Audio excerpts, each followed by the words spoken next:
By now, we're all familiar with the ice water challenge, where a person gets challenged to either donate $100 to take care of the disease ALS or dump a bucket of ice water on their head.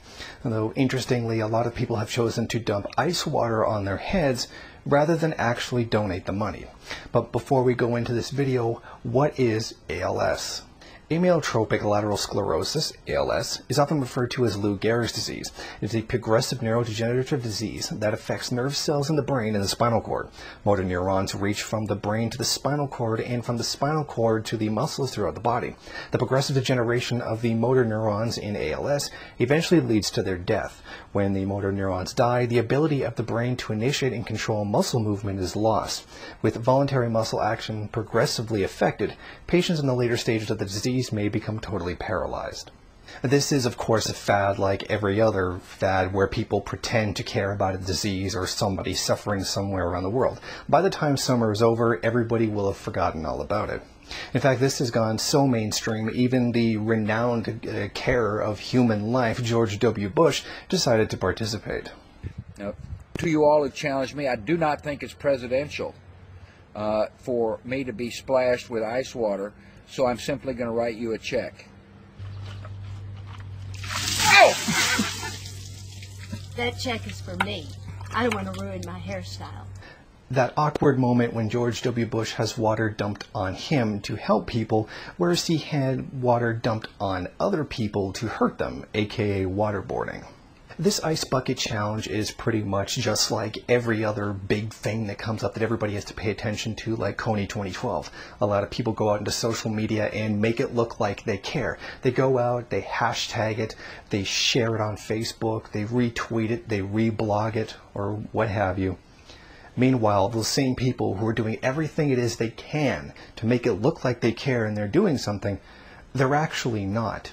And this is a very typical thing that happens nowadays with the so-called first hashtag activism. The problem is, after all the reblogging, retweeting, and posting on Facebook, the problem still remains. This is the quintessential first world activism. Essentially, everybody goes out, they do something, a particular challenge like this, get themselves lots of attention to feed their own narcissistic drive to be famous, and then end up doing absolutely nothing in the process. And this is essentially what a great deal of activism in the first world actually is. Just something meant to serve the self and not actually do something towards the very cause it is that they're claiming to care about.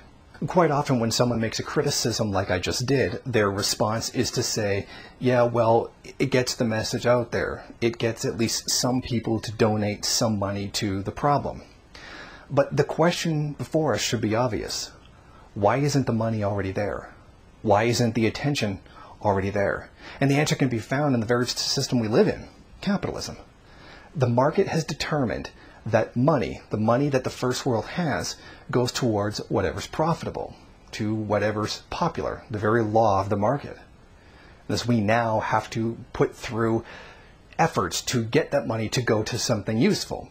We have a system that says we should have spas for pets, but we have to do something to gain attention to get money towards something that's actually rational and worthwhile. And the reason we don't know about it, the reason why we have to raise awareness to begin with, is the media runs on the same principle. Outside the usual self-defense mechanisms of the ruling class and their media, anything that's generally important or important enough, like say a disease that's going uncured, is ignored in favor of celebrity news and a bunch of other stuff. Because frankly, a lot of those things, fluff issues, things that don't mean anything, get all the attention because that's what's going to make the money. It is what's most popular, it's what people like to pay attention to. Thus, television, radio, and all other manner of media are going to make the most amount of money of the ads that they sell.